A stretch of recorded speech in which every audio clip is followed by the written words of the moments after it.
تمہارا حصہ میرے قطب الدین بختیار کاکی کے پاس ہے۔ آئے، نام بڑا تھا، بہت بڑا نام تھا خواجہ قطب الدین بختیار کاکی کا۔ دیکھا، تلاش کیا، کہیں نہیں ملے، کہاں ہے، کہاں بچے کھیل رہے وہاں ہوں گے۔ جب جا کے دیکھا تو بچپن تھا، کہنے لگے لو ان کے پاس بھیجا جو بچہ ہے، میں تو سوچ کے آیا تھا کوئی مردراز ہوگا۔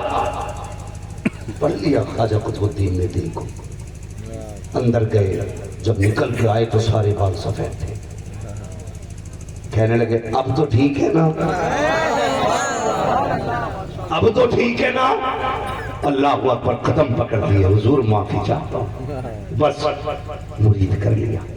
ایک دن خواجہ قطب الدین بختیار کاکی کو پانی کی ضرورت تھی، پانی کی ضرورت، فرمانے لگے پانی لے آؤ۔ سردی کا موسم تھا، حضور گرم کرا لوں، اگر ہاں ہو سکے تو گرم کرا لانے۔ گئے، ایک دروازے پہ دستک دی، کیا بات ہے، پانی گرم کرانا۔ کون آیا ہے؟ فرید آیا ہے۔ کس کے لیے؟ اپنے پیر کے لیے۔ سامنے والے نے کہا پانی گرم مل جائے گا، بدلے میں آنکھ دینی پڑے گی۔ کیا مانگ؟ زور سے آنکھ دینی پڑے گی۔ عشق تھا پیر کا یار، جب تک اپنے پیر کا رنگ نظر نہ آئے اس وقت تک مزہ نہیں آتا ہے۔ رنگ چڑھا تھا، کہنے لگے آنکھ دینی پڑے گی۔ کہا منظور ہے۔ کہا تو آنکھ لا، میں پانی گرم کر کے لاتا ہوں۔ گئے، آنکھ نکالی، پیش کر کے گرم پانی لیا، آ گئے، ایسے ہاتھ رکھا ہے، ہاتھ رکھا، پیر کے پاس گرم پانی لے کے آئے۔ خواجہ قطب الدین بختیار کاکی کہنے لگے فرید آ گئے؟ جی۔ پانی لے آئے؟ کہا جی۔ نگاہ اٹھائی آپ نے، کہا آنکھ میں کیا ہوا، آنکھ میں کیا ہوا؟ تو وہ کہتے تھے نا پہلے، آنکھ دکھنے کو کہتے ہیں آنکھ آ گئی۔ کیا بولا جاتا ہے؟ اس کے دو معنی، آنکھ آ گئی مطلب دکھنے لگی، آنکھ آ گئی مطلب آ گئی۔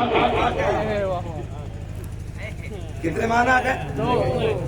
سمجھے ذرا، سمجھے؟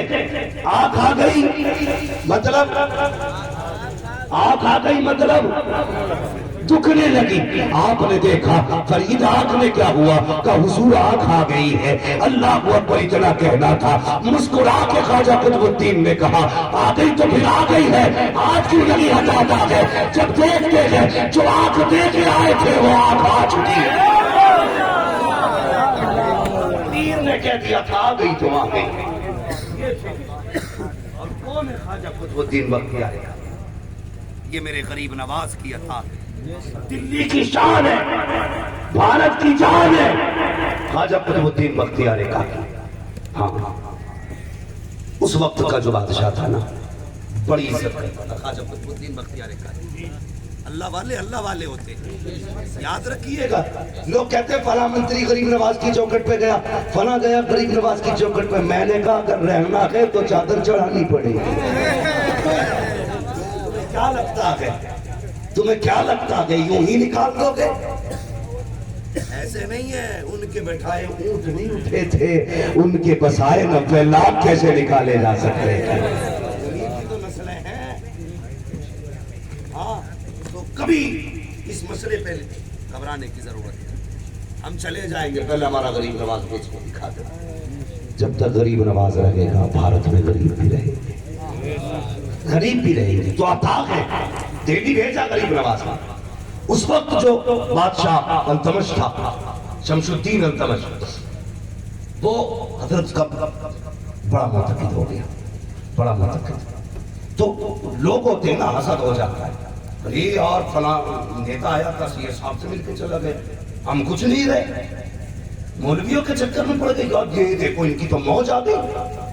تو جب آپ شہنشاہ شمس الدین التمش کے دربار میں جاتے تھے نا، تو وہ اٹھ کے کھڑا ہو جاتا تھا۔ یہ بات کچھ لوگوں کو ہضم نہیں ہوتی تھی۔ پلاننگ کی گئی، اللہ اکبر، آپ کے خلاف ایک عورت کو خریدا گیا، اس سے کہا گیا تجھے الزام لگانا ہے خواجہ قطب الدین پہ۔ کہا کس چیز کا الزام؟ کہا ان پہ زنا کا الزام لگا، تاکہ بادشاہ کی نظر میں ان کی عزت تو کوڑی کی رہ جائے۔ اللہ اکبر، پھر دیکھیے حالت کیا ہوئی۔ ایک دن ایسا ہوا، ایک خاتون آ کے بادشاہ کے دربار میں کپڑے پھاڑتی ہوئی آئی، آ کے چیخنے چلانے لگی۔ جب چیخنے چلانے لگی بادشاہ نے کہا کون خاتون ہے؟ کہا حضور اس کی گود میں بچہ ہے اور وہ رو رہی ہے۔ کہا حاضر کیا جائے۔ شمس الدین التمش کے دربار میں جیسی عورت آئی، آپ کہتے بتا تو سکی کیا ہوا ہے؟ اس نے کہا حضور لٹ گئی ہوں، بادشاہ برباد ہو چکی ہوں۔ کہا کس نے کیا ہے یہ؟ اس نے کہا جناب یہ جو میری گود میں بچہ ہے یہ حلالی نہیں ہے، حرامی ہے۔ اللہ اکبر اتنا سننا تھا۔ شمس الدین التمش نے کہا تھا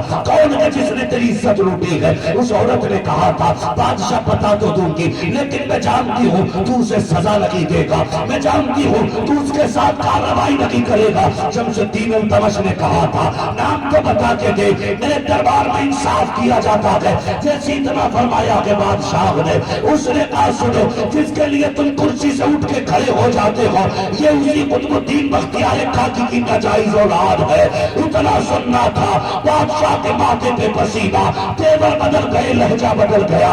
کہا خاتون تجھے پتا ہے تو کیا کہہ رہی ہے؟ کس کے بارے میں کہہ رہی ہے؟ تو وہ کتے جنہوں نے عورت کو خریدا تھا وہ گواہ بن کے کھڑے ہوئے۔ کہا ہم نے دیکھا ہے فلاں راستے سے آیا کرتے تھے، فلاں راستے سے جایا کرتے تھے۔ بادشاہ پریشان ہے، اس نے خبر بھیجی ہے جاؤ جا کر کے قطب الدین بختیار کاکی کو میرے دربار میں حاضر کیا جائے۔ اللہ اکبر، خواجہ قطب الدین بختیار کاکی لاٹھی کا سہارا لیتے ہوئے دربار میں پہنچے ہیں۔ جیسی دربار میں قدم رکھا ہے بادشاہ اٹھنا چاہتا تھا کرسی سے، خواجہ قطب الدین نے اشارہ کر دیا نہیں بادشاہ آج اٹھنے کی ضرورت نہیں ہے، آج میں پیر بن کے نہیں آیا ہوں، تیرے دربار میں ملزم بن کے آیا ہوں۔ بتا تو صحیح کیا الزام لگایا گیا ہے؟ خاتون کھڑی ہوتی ہے کہتی یہی ہے وہ بابا جس نے میرے ساتھ مکالا کیا تھا۔ اللہ اکبر، اتنا سننا تھا آنکھ میں آنسو آ گئے۔ کہتے واہ بادشاہ ایک دن وہ بھی تھا تیرے دربار میں عزت کے ساتھ آیا کرتے تھے، آج یہ دن بھی ہم نے دیکھ لیا ہے تیرے دربار میں ایک ملزم کی حیثیت سے آئے ہیں۔ اللہ اکبر، آپ کی آنکھ میں آنسو ہے۔ کہا تھا بادشاہ مجھے 3 دن کی مہلت دے دے، اس کے بعد جو چاہے سزا دینا۔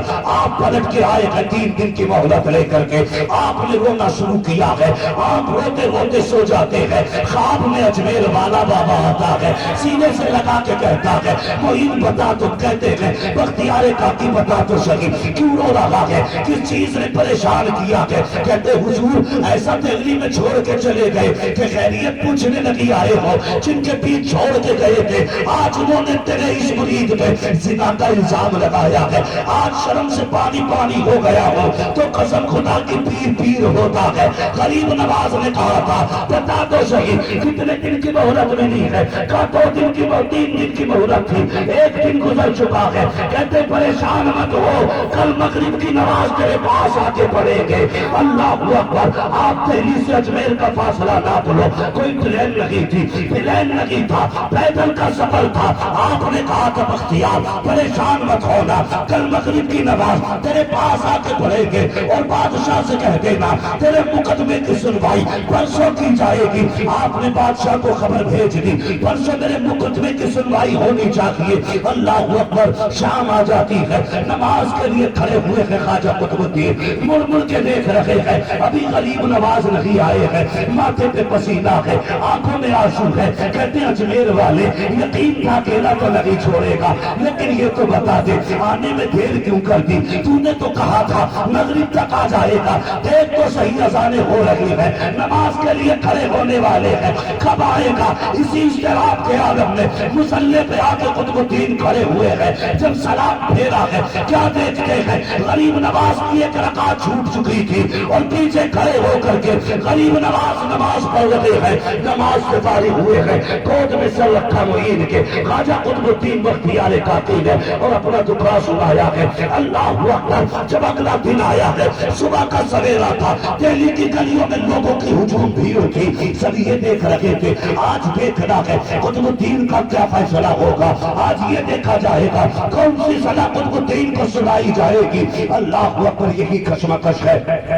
غریب نواز نے خواجہ قطب الدین کا ہاتھ پکڑا ہے، قطب الدین آنسو بہا رہے ہیں۔ اللہ اکبر، آپ کہتے ہیں وہ قطب الدین یہ نہیں سوچا تھا ایک دن دہلی کی گلیوں میں تجھے تنہا بھی لے کے چلنا پڑے گا، آج دہلی والوں نے چہرہ پھیر لیا، پریشان مت ہو، تیرا مرشد تیرا ہاتھ پکڑ کے جائے گا۔ غریب نواز نے ہاتھ پکڑا، بادشاہ کے دربار میں پہنچے، اٹھنا چاہتا تھا بادشاہ، اشارہ کر دیا بیٹھا رہے، بتا کون ہے جس نے میرے بختیار پہ الزام لگایا ہے؟ عورت کھڑی ہوئی، کہا اس شخص نے میرے ساتھ مکالا کیا، اس کا نتیجہ یہ بچہ ہے۔ اللہ اکبر، جلال آیا غریب نواز کو، کہتے خبردار عورت، ہوش میں آ جا بھی وقت ہے، ہوش میں آ جا بھی وقت ہے۔ عورت نے کہاں مانی؟ وہ کہتی صاحب اس میں جھوٹ کچھ نہیں ہے، سارا کا سارا سچ ہے، گواہ یہ کھڑے ہیں، چاروں گواہ کھڑے ہو جاتے ہیں۔ اب خواجہ قطب الدین کبھی اپنے مرشد کا چہرہ دیکھ رہے ہیں، کبھی اس خاتون کا چہرہ دیکھ رہے ہیں۔ بادشاہ نے کہا تھا قطب الدین کوئی گواہ ہو تو بتاؤ، اس نے گواہ پیش کر دیے ہیں، تمہارا بھی کوئی گواہ ہے کہ نہیں؟ آپ نے مرشد کا چہرہ دیکھا، جب مرشد کا چہرہ دیکھا، ہاتھ رکھا کمر پہ غریب نواز نے، کب پریشان کیوں ہوتا ہے؟ اس کی گواہی اس کی گواہ ہونے دیجیے، ہماری گواہی ہمارے گواہ دیں گے۔ کہا حضور بتاؤ تو صحیح، ہمارا تو کوئی گواہ نہیں ہے، کہاں سے لائیں گے گواہ؟ غریب نواز آگے بڑھے اور وہ بچہ جو اس عورت کی گود میں تھا اس کے پیٹ پہ جا کے انگلی رکھی، فرماتے تو بتا سچ کتنا ہے جھوٹ کتنا ہے؟ اتنا کہنا تھا، بچہ بول کے کہتا ہے غریب نواز تیرا بختیار بے گناہ ہے، اس نے کوئی جرم نہیں کیا ہے، بلکہ یہ جو کھڑے ہیں انہوں نے باری باری مکالا کیا ہے۔ غریب نواز نے سینے سے لگایا اور کہا تھا خبردار میرے مرید کو اکیلا مت سمجھنا، جہاں یہ ستایا جائے گا مدد کے لیے اجمیر سے اجمیر والا آ جائے۔